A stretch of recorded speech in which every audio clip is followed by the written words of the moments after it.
حضرت یوسف علیہ السلام کی خریدار ایک بڑھیا بھی۔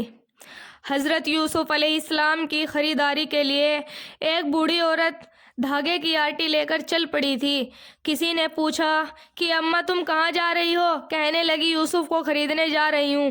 اس نے کہا اماں ان کے خریدنے کے لیے بڑے بڑے امیر آئے ہوئے ہیں، وقت کے بڑے بڑے نواب آئے ہوئے ہیں، امراء آئے ہوئے ہیں، تو یوسف کو کیسے خرید سکے گی؟ کہنے لگی میرا دل بھی جانتا ہے کہ یوسف کو میں خرید نہیں سکوں گی، لیکن میرے دل میں ایک بات ہے۔ وہ کہنے لگا کون سی بات ہے؟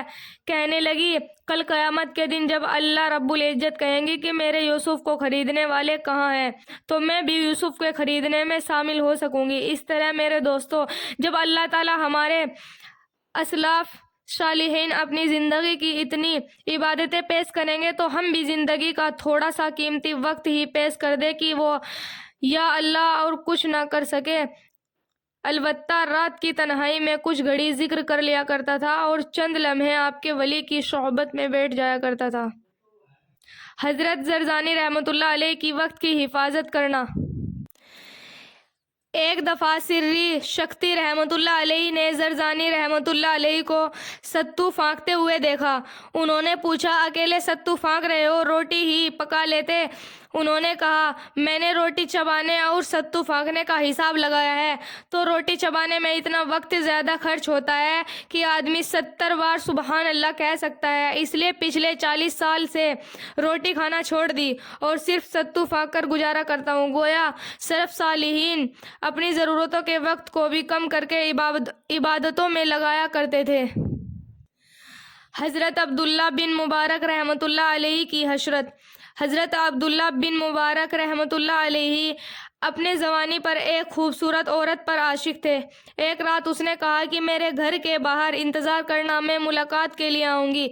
آپ سردی کی لمبی رات میں جاگتے رہے اور ٹھٹھورتے رہے اور انتظار کرتے رہے۔ وہ عورت وعدے کے مطابق ملنے کے لیے نہیں آئی۔ جب صبح کی اذان ہوئی تو آپ کے دل پر چوٹ پڑی۔ آپ نے سوچا کہ میں ایک حسینہ کے خاطر ساری رات جاگتا رہا اور مجھ سے حسرت اور افسوس کے سوا کچھ نہ ملا۔ کاش میں اللہ کی یاد میں ساری رات جاگتا، مجھے رحمت میں سے ضرور حصہ نصیب ہوتا۔ بس آپ نے سچی توبہ کی، علم حاصل کر کے، ذکر شعبت کے ساتھ اور تصفیہ قلب، دل کی صفائی کے مرحلے سے گزرے اور آخرکار امیر المومنین فی الحدیث بنے۔ تاثیر ذکر پر ابو علی شینا کا اعتراض۔ خواجہ عبدالحسن خرقانی رحمۃ اللہ علیہ ہمارے سلسلہ عالیہ نقشہ بندی کے بزرگ تھے۔ ایک مرتبہ وہ اسم اعظم کے فضائل سنا رہے تھے۔ اس وقت کا مشہور فلسفی اور حکیم ابو علی سینا بھی وہاں پہنچ گیا۔ آپ فرما رہے تھے کہ اس میں ذات سے انسان کی صحت میں برکت، انسان کے عمل میں برکت، انسان کے رزق میں برکت اور انسان کی عزت میں برکت ہوتی ہے۔ عقل مندی تو عقلی ہوتے ہیں، لہٰذا اب بیچارے کی عقل بھی پھنس رہی تھی۔ اس نے محفل کے ختم پر حضرت سے پوچھا کہ جی اس ایک لفظ کا ذکر کرنے سے اتنی تبدیلیاں آ جاتی ہے؟ آپ نے فرمایا اے گدھے تجھے کیا پتا؟ اب جب مشہور آدمی کو مجمع کے سامنے گدھا کہا گیا تو اس کے پسینے چھوٹ گئے۔ حضرت بھی پرکھنے والے تھے، لہٰذا انہوں نے اس کے چہرے سے پسینہ اترتے ہوئے دیکھا تو پوچھا حکیم صاحب پسینہ آ رہا ہے؟ کہنے لگا حضرت کیا کروں، آپ نے بھرے مجمع میں لفظ ہی ایسا کہہ دیا ہے۔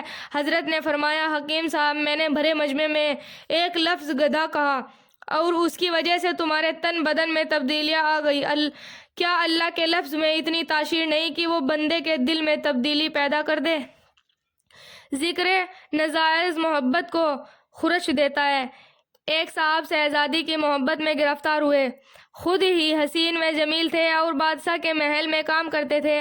کسی نے کسی ذریعے سے اسے شہزادی تک اپنا پیغام پہنچا دیا۔ شہزادی نے بھی ان کے حسن و جمال کے تذکرے سن رکھے تھے، وہ بھی دل دے بیٹھی۔ دونوں کسی واسطے کہ ایک دوسرے کو پیغام بھیجتے تھے مگر محل میں ملاقات کی کوئی صورت نظر نہیں آتی تھی۔ آخر شہزادی کو ایک ترکیب سوجھی، اس نے اپنے عاشق نمراد کو ایک پیغام بھیجا کہ بادشاہ سلامت کو نیک لوگوں سے بڑی عقیدت ہے، اگر آپ نوکری چھوڑ کر شہر سے باہر ایک ڈیرا لگائے اور کچھ عرصے نیکی اور عبادت میں مشغول ہے حتیٰ کہ آپ کی شہرت ہو جائے تو پھر میں آپ سے ملنے آ جایا کروں گی، کسی قسم کی رکاوٹ نہیں ہوگی۔ عاشق نامراد نے محل کی نوکری کو الوداع کہا اور شہر کے باہر ایک جگہ ڈیرا لگایا، شکل و صورت سنت کے مطابق اختیار کر لی، دن رات ذکر و شغل میں مشغول ہو گئے۔